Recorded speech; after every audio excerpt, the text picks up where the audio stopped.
Bonjour à vous, fidèles auditeurs et auditrices du Monde devant soi.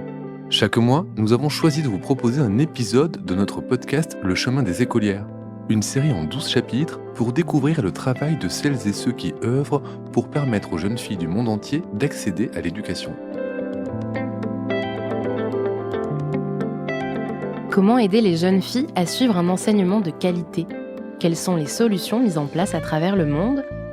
Bienvenue dans Le chemin des écolières, un podcast de Slate soutenu par le Centre européen de journalisme. On vous emmène au Népal, en Inde, au Bangladesh et dans de nombreux autres pays à la rencontre d'hommes et de femmes qui se battent pour que toutes aient droit à l'éducation.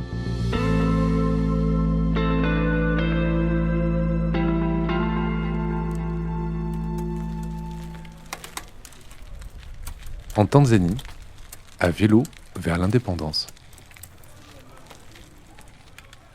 La région du Kilimandjaro, en Tanzanie, est l'une des plus pauvres et des moins développées du pays. Il y a souvent une école pour 5 villages. Les distances qui séparent ces écoles des habitations sont décourageantes et l'offre de transport est dérisoire. Se rendre à l'école, pourtant gratuite, est l'un des premiers freins à l'éducation des jeunes filles. Jessica est l'une d'entre elles. Elle marche tous les jours 10 km à travers les plaines pour assister à ses cours. Il y a les gangs, il y a les violences sexuelles, il y a les serpents, les hyènes, la fatigue, toutes ces jeunes filles dont Jessica encourt de très nombreux risques pour avoir accès à leur éducation.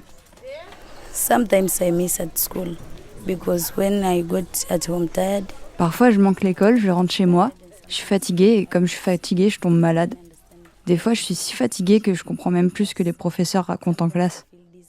Des fois j'ai des vertiges, je finis par m'endormir en classe. L'environnement n'est pas bon. Les routes pour aller à l'école sont très dangereuses. Des fois, je n'arrive pas à aller à l'école à cause des routes. Parfois, je croise des choses vraiment dangereuses.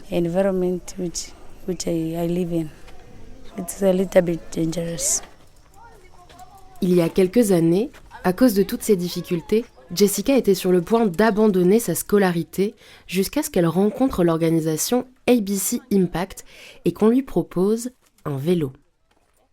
En 2021, l'organisation locale ABC Impact et Velafrika, son partenaire suisse, s'installent en Tanzanie et créent le programme Bike to School.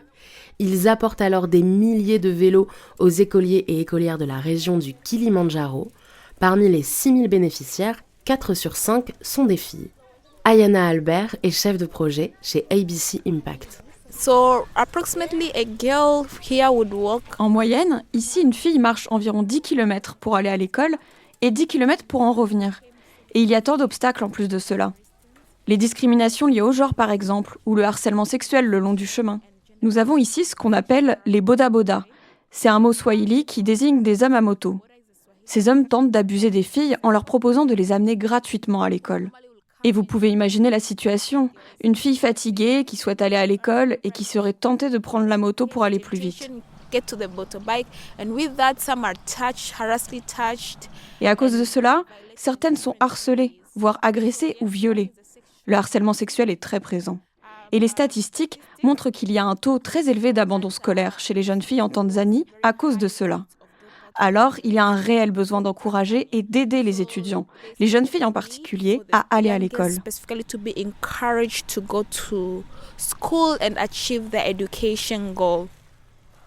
En Tanzanie, seule une écolière sur 4 termine le lycée.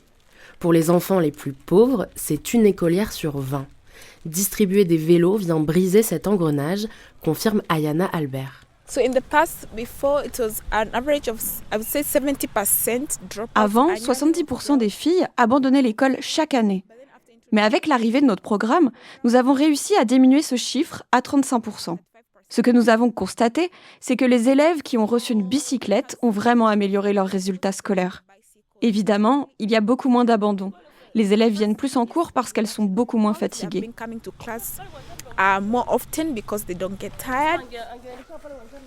Plus le trajet pour aller à l'école est long, plus il est coûteux pour les familles des jeunes filles.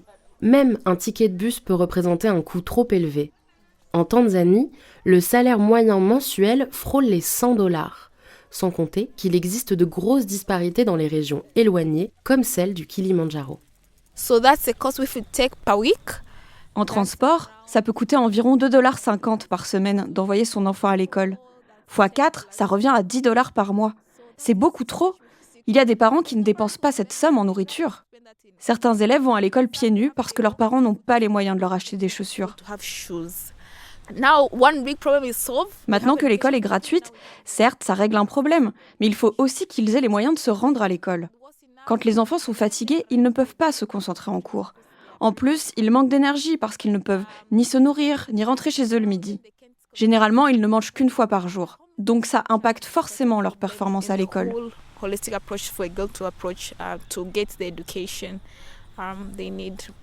Devant le besoin immense, l'association est obligée de sélectionner les élèves à qui elle propose ses bicyclettes. Les bénéficiaires du programme sont celles qui vivent le plus loin de leurs établissements scolaires. On a aussi remarqué que si on donne les choses gratuitement, cela ne se passe pas très bien.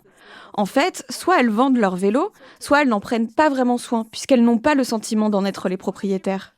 Nous nous sommes donc dit qu'il était important que les élèves puissent s'approprier leur vélo en leur demandant de contribuer à l'achat.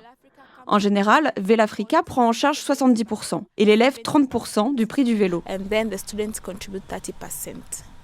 Réduire le temps de trajet des filles, mais aussi sécuriser leur route sans ruiner leur famille. Voilà pourquoi le vélo est arrivé au Kilimandjaro. Pas besoin de carburant, un engin simple à utiliser et un temps de trajet divisé par 10. Pour Jessica, la bicyclette a changé sa vie. I feel good because now I can come to school early. Je me sens bien parce que maintenant je peux arriver tôt à l'école, je peux me rendre aux cours et aux examens. Je suis plus du tout fatiguée, je suis plus du tout aussi fatiguée. Et maintenant j'ai des meilleurs résultats. Now I have better results. I like and I love my bike. J'adore mon vélo parce qu'il m'aide à faire des choses plus simplement. Maintenant, je n'ai plus peur des routes, je peux rouler vite et personne ne peut m'attraper.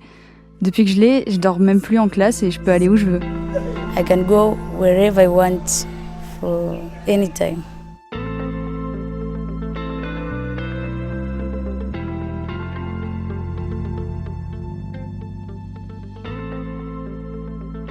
C'est l'association suisse Velafrica qui fait venir les vélos en Tanzanie, explique Ayana Albert.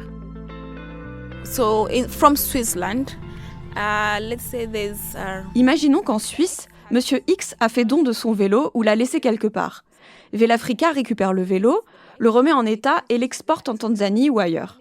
Lorsqu'il arrive ici, on s'assure qu'il fonctionne. C'est à ce moment-là qu'à ABC Impact, nous choisissons le nombre de vélos qu'on peut acheter et mettre dans un camion pour les transporter vers nos zones d'activité.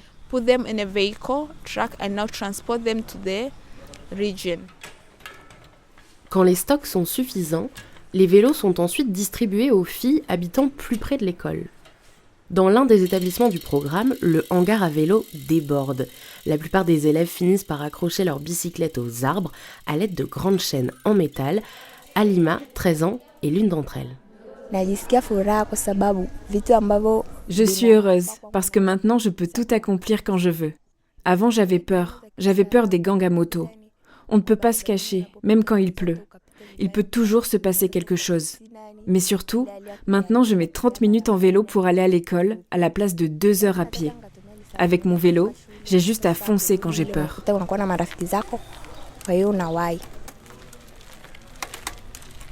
Depuis le lancement du programme Bike to School en 2021, les habitants du Kilimandjaro observent des changements sur la scolarité des jeunes filles. Madama Gata Kumbwa est directrice d'école depuis 10 ans.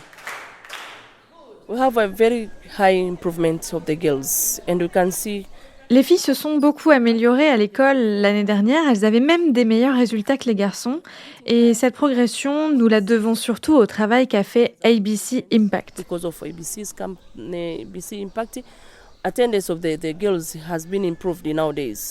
Les filles viennent plus à l'école, elles sont plus heureuses, on voit la joie sur leur visage.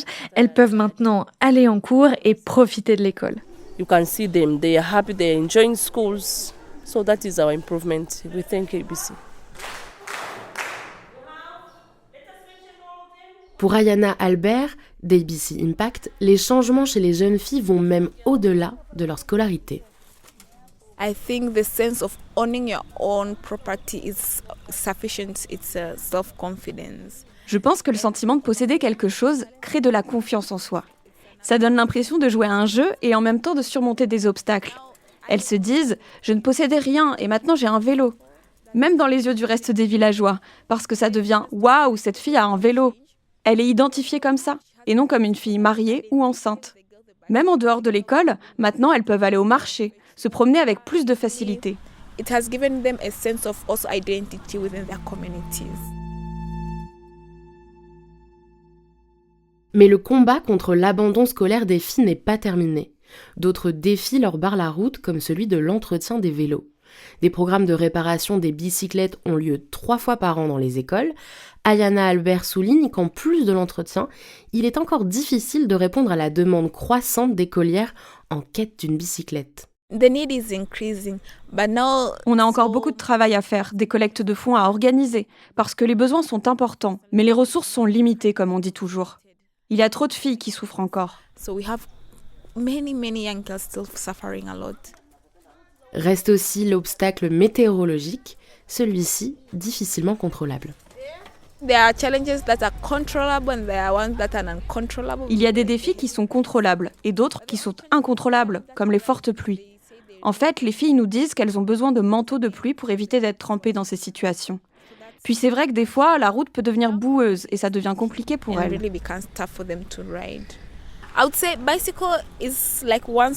Le vélo est une solution parmi d'autres. Cependant, nous avons constaté que le défi de la distance est un défi très important. Nous ne disons donc pas que nous avons déjà tout résolu, mais nous avons au moins résolu la plus grande partie.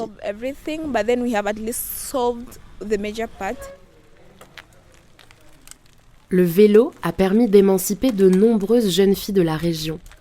À l'avenir, il leur facilitera l'accès à l'université où elles pourront bénéficier d'un programme du gouvernement pour l'obtention d'un prêt étudiant, l'occasion de laisser derrière elles, pour de bon cette fois, l'anxiété des dangereuses marches à pied.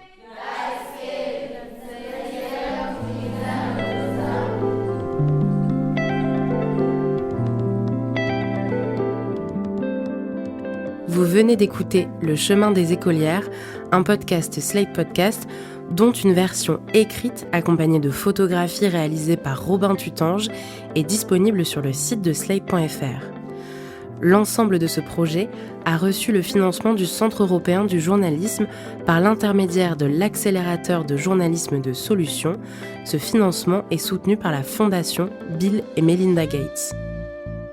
À la direction éditoriale, Christophe Caron, à la production éditoriale, l'écriture et la présentation, Nina Pareja, à l'aide à l'écriture, Marius Sor. Les reportages, les interviews et la prise de son ont été effectués par Robin Tutange, le montage et la réalisation par Mona Delahaye.